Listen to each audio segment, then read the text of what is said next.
বিসমিল্লাহি ওয়া আলা মিল্লাতি রাসূলিল্লাহ, অর্থটা দেখেন, বিসমিল্লাহ তার মানে আল্লাহর নামে, মিল্লাত মানে দল, রাসূলিল্লাহ মানে রাসূলুল্লাহ, আল্লাহর দলে, রাসূলুল্লাহর দলে আল্লাহর নামে এই কবরে আপনার কাছে রেখে গেলাম। কার দলে রেখে গেছে? রসুলের দলে। মিল্লাত মানে দল, পার্টি। তাহলে চিন্তা করে দেখেন, আল্লাহর নামে রসুলের দলে রাইখা যাইতেছি, এই কথা কইয়া কবরে থইও, অথচ ক্লিন শেপ, জীবনও কোরআন শরীফ পড়ছে না, জীবনও মাথায় টুপি দিছে না, চুল 3 তরিকার 1 তরিকায় রাখছে না, জুব্বা কাপড় কোনো সময় পরিধান করছে না, সুন্নত পালনই করছে না, খাবারের সময় দস্তরখান বিছাইছে না, নামাজের সময় একটু মেসওয়াকও পর্যন্ত করছে না, দাওয়াতে তাবলীগের মেহনতে যায় সুন্নতগুলো শিখছে না। আছে না কিছু মানুষ এরকম, সুন্নতের সাথে সম্পর্ক নাই, তখন বিসমিল্লাহি ওয়া আলা মিল্লাতি রাসূলিল্লাহ কয়ে কবরে থুই এটেছে। এরকম ফসা গান্দা দেহ আল্লাহর রসুলের নেওয়ার কোনো দরকার নাই। কথা ঠিক কিনা জোরে বলেন? আল্লাহ কবি এরকম ফসা দেহ নিয়া আমার ফাটির মধ্যে আয়ো না। কোন ফুঙ্গ অর্থাৎ বিকলাঙ্গ, হাত নাই, পাও নাই, চোখ নাই, এরকম লোকের মেম্বারশিপ কোনো প্রতিনিধি বানাইবনি? হ্যাঁ, ওনার লগে সাপোর্ট করার মতো কোনো কিছু বানাইবো? এরকম বানাইতো না। কেলিকেটা হাত নাই, তা হাতে ধরতো না। হ্যাঁ, একটু লাঠি মারারও তো দরকার আছে, লাঠি টাঠি তো দরকার আছে, পারতো না, ফাও দিয়ে হাঁটতে যেতে পারতো না, চোখকে দেখে না, এরকম লোককে কর্মীও বানাইতো না। কি বানাইতো না? কর্মীও বানাইতো না। তাহলে তোমার মতো ফসা দেহ নিয়ে তুমি কবরে যাইবা, আর রসুল তোমার সুপারিশ করে জান্নাতে নিবে। জান্নাত মামুর বাড়ির চুলা কলা না, জান্নাত মামুর বাড়ির চুলা কলা না যে তুমি চাইলেই পাইবা, চাইলেই পাইবা, এটা না। এই জন্য জান্নাতে যাওয়ার জন্য, এই দুনিয়া থেকে রসুলের শাফাআত পাওয়ার জন্য, আল মারউ মাআ মান আহাব্বা, যে যাকে ভালোবাসবে তার সাথে হাসর নাসর হবে। রসুলের ভালোবাসা, রসুলের ইত্তেবা, রসুলের সুন্নাহর ভালোবাসা যদি আপনার আমার জীবন জিন্দেগিতে থাকে, তাহলে রসুল সুপারিশ করে জান্নাতে নিয়ে যাবে। সুবহানাল্লাহ বলেন। কবরে যেখানে হবে, মান হাযার রাজুল আল্লাযী বুইসা ফীকুম ফায়াকুলু রাসূলুল্লাহ সাল্লাল্লাহু আলাইহি সাল্লাম, তুমি কি এই লোকটাকে চিনো? তখন বলবে হ্যাঁ আমি চিনি। তার মানে যে সুন্নত পালন করবে সে বলবে আমি চিনি। এখন বলতে পারেন হুজুর, কবরও আবার ছবি দেখাইব কেমনে? একটা প্রশ্ন থাকতে পারে না? পারে না। ঢাকার রামপুরায় যদি টিভির চ্যানেল থাকে, এখন তো ওয়াইফাই লাইন, নেটেজিং যুগ, এখন বাদ দেন, আরও 10 বছর 20 বছর 25 বছর 30 বছর আগে আপনারা যখন টিভি দেখতেন, তখন ওই যে একটা এন্টেনিয়ার লাগাইতেন, লাগানোর পরে যে ব্যাটারিতে কানেকশন দিতেন আর ঘরে বসে টিভি দেখতেন। সেন্টার কই? ঢাকার রামপুরা। কোথায়? ঢাকার রামপুরা যদি সেন্টার থাকে, টিভির সেন্টার, ওইখান থেকে যদি আপনি গরবয়া যদি ছবি দেখতে পারেন, ছায়া ছবি, আপনি যদি ফুটেজ দেখতে পারেন, তাহলে মদিনাওয়ালারে আমার আল্লাহ কি ছবি ফিরিস্তার মাধ্যমে দেখাইতে পারবে না? পারবে না? আল্লাহু আকবার, আল্লাহু আকবার। দেখাইতে পারবে না? পারবে না।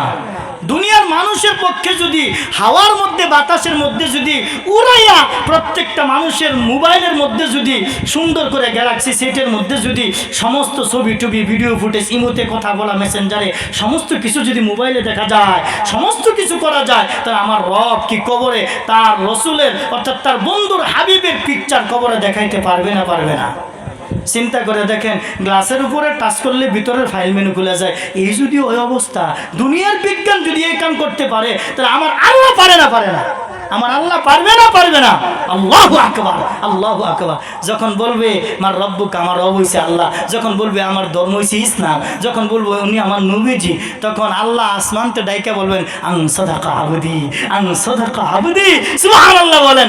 আল্লাহ ফেরেশতারে কই, ফেরেশতারে আন সাদাকা আবদি, আমার বান্দা হাসা কথা কইছে, সত্য কথা কইছে। সুবহানাল্লাহ বলেন। ফাফরিশুহু মিনাল জান্নাহ, এই কবরের মধ্যে জান্নাতি বিছানা বিছায়া দাও।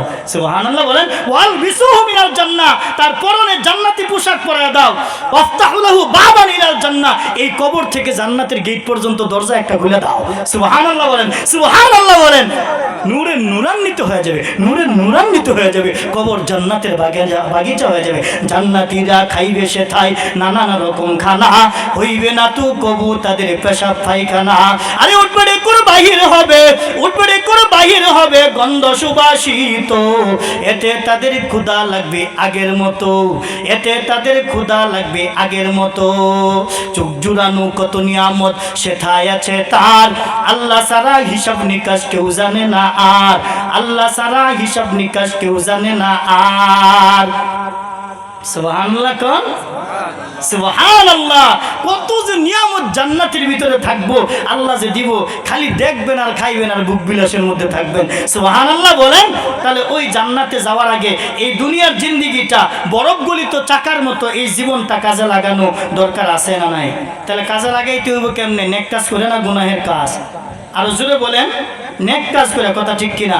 এই জন্য আল্লাহ বলেন আর দুনিয়া মাজরাতুল আখিরা, এই দুনিয়া হলো আখিরাতের ক্ষেত্র, রাসূল বলেন। আর আল্লাহ কোরআনের মধ্যে সূরা বাকারার 28 নম্বর আয়াতে কারিমা আপনাদের সামনে তেলাওয়াত করেছিলাম। আল্লাহ বলেন কাইফা তাকফুরুনা বিল্লাহ, কেমনে আমাকে তোমরা অস্বীকার করো, আমার নাফরমানি তোমরা কেমনে করো। ওয়া কুনতুম আমওয়াতা, তোমরা তো মৃত ছিলে, ফাআহইয়াকুম, আমি তোমাদেরকে জীবন দিছি, আবার সুম্মা ইউমিতুকুম, এমন একটা সময় চলে আসবে আবার তোমরা মরবে, কবরে চলে যাবে। ওয়া ইলাইহি তুরজাউন, আমি আল্লাহ তাআলা এমন একদিন চলে আসবে, আমার কাছে তোমাদেরকে প্রত্যাবর্তন করব।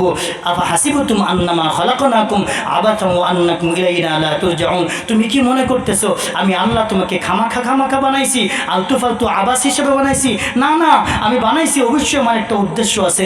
উদ্দেশ্য হলো ওমা খালাকতুল জিন্না ওয়াল ইনসা ইল্লা লিয়াবুদুন, আল্লাহ বলেন আমি জিন এবং ইনসানকে বানিয়েছি আমার ইবাদত, আমার দাসত্ব, আমার গোলামি করার জন্য। এই জন্য রাসূল বলেন আল কাইয়িসু মান দানা নাফসাহু ওয়া আমিলা লিমা বাদাল মাউতি ওয়াল আজিজু মান আতবা নাফসাহু হাওয়াহা ওয়া তামান্না আলা আল্লাহ। দুনিয়ার মধ্যে ওই ব্যক্তি সবচেয়ে বড় বুদ্ধিমান যে দুনিয়াতে থাকা অবস্থায় মরণের পরের চিন্তা আগে করে। সুবহানাল্লাহ বলেন। বুদ্ধিমান রাসূল সার্টিফিকেট কারে দিছে? বুদ্ধিমান ওই ব্যক্তি যে কবর নিয়ে চিন্তা ফিকির করে, মরণের পরের চিন্তা ফিকির করে, ওই ব্যক্তি সবচেয়ে বড় বুদ্ধিমান। কিন্তু আজকে আমরা বুদ্ধিমান কারে বলি? যে ডাক্তার হয়, যে ডক্টর হয়, যে ইঞ্জিনিয়ার হয়, যে বড় বড় বিল্ডিং বানায়, যে যে অর্থাৎ অট্টালিকার মালিক হয়, যে নেতা হইতে পারে, যে এমপি মন্ত্রী হইতে পারে, তাদেরকে আমরা বুদ্ধিমান বলি, কথা ঠিক কিনা?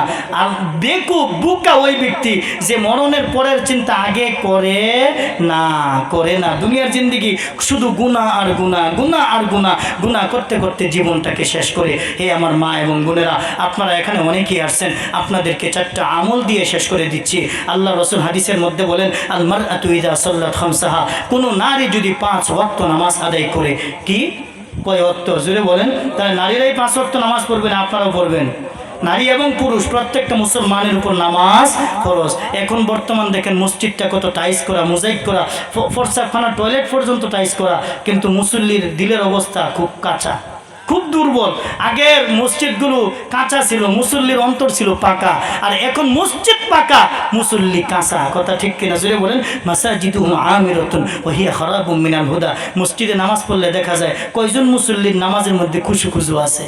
এন্দা ইমাম সাহেব 4 রাকাত নামাজের মধ্যে 3 রাকাত পড়ে অনেক সময় বয়ে পড়ে না 4 রাকাত নামাজের মধ্যে অনেক সময় 5 রাকাত পড়ে না, এরকম হয় না। পিছন থেকে লুকমা দেয় না, দেয় লুকমা, অনেক সময় দেয় না, মন হইতে না। কয় রাকাত হইছে? হাত্তা ইয়াকতুরা বাইনাল মারই ওয়া নাফসিহি, শয়তান অন্তরের মধ্যে দ্বিধা দ্বন্দ্ব ডালিয়া দিছে, আরে কয় রাকাত নাই হইছে? 4 রাকাত হলো না 3 রাকাত হলো, 3 রাকাত হলো না 5 রাকাত হলো, এরকম চিন্তা ফিকির করতে করতে হাত্তা ইয়াকতুরা বাইনাল মারই ওয়া নাফসিহি ইয়াকুলু আযকুরু কাযা, নামাজের মধ্যে এটা মনে করে, ওইটা মনে করে বলে নামাজের মধ্যে যে জিনিস 30 বছর আগে ভুলে গেছিল, 30 বছর ধরে মনে নাই, এটা নামাজের ভিতরে মনে হয় না।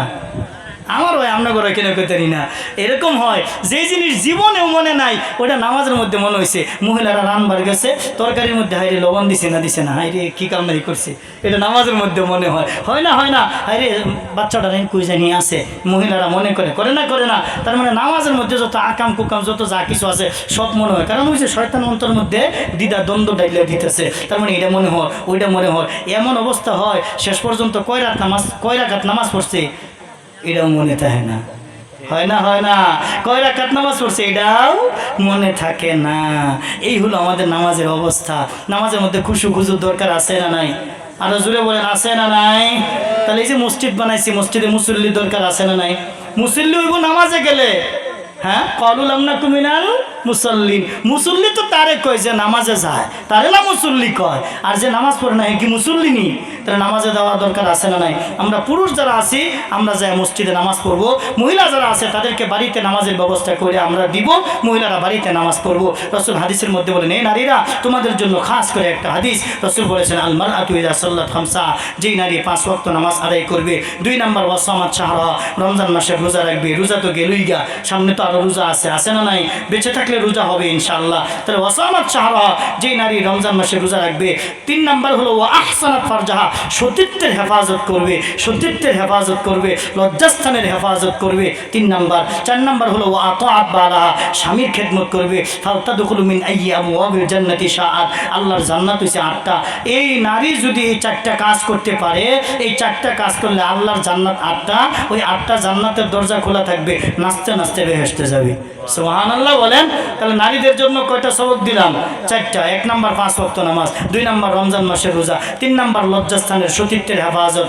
আল্লাহ রসুলকে যুবক কিছু দল যায় বলতেছে, ইয়া রাসূলুল্লাহ আমরা সহজে জান্নাতে যাইতে চাই। এই যুবক ভাইরা গে যায় কি বলতেছে যুবকেরা, এই আল্লাহ রসুল আমরা সহজে জান্নাতে যাইতে চাই। রসুল বলেন তোমরা 2টা কাজ করবা, এর ভিতরে একটা কাজ হলো অর্থাৎ 2 চোয়ালের মাঝখানে জিহ্বাকে হেফাজত করবা, জবানকে হেফাজত করবা, জিহ্বাকে হেফাজত করবা, 2 উরুর মাঝখানে লজ্জাস্থানকে হেফাজত করবা। যদি করতে পারো তোমরা যুবক যুবতীরা, তাহলে সহজে জান্নাতে যাইবা। সুবহানাল্লাহ বলেন। তাহলে সহজে জান্নাতে যাইব তো নাকি? ইনশাআল্লাহ, ইনশাআল্লাহ। আল্লাহ আমাদের সকলকে জান্নাত সহজ করে দাও, আমিন বলি, আরো জোরে বলি আমিন। তাহলে 5 ওয়াক্ত নামাজ, রমজান মাসের রোজা, সতীত্বের হেফাজত, স্বামীর খেদমত, এই 4টা কাজ করলে নারী জান্নাতে যাবে। সুবহানাল্লাহ বলেন। আল্লাহ আমাদের সবাইকে যেই কথাগুলো বলেছি, আল্লাহ তাআলা এই কথাগুলোর উপর আমল করার তৌফিক দান করুন। সকলে বলি আমিন। আমি আপনাদের এখানে মেহমান।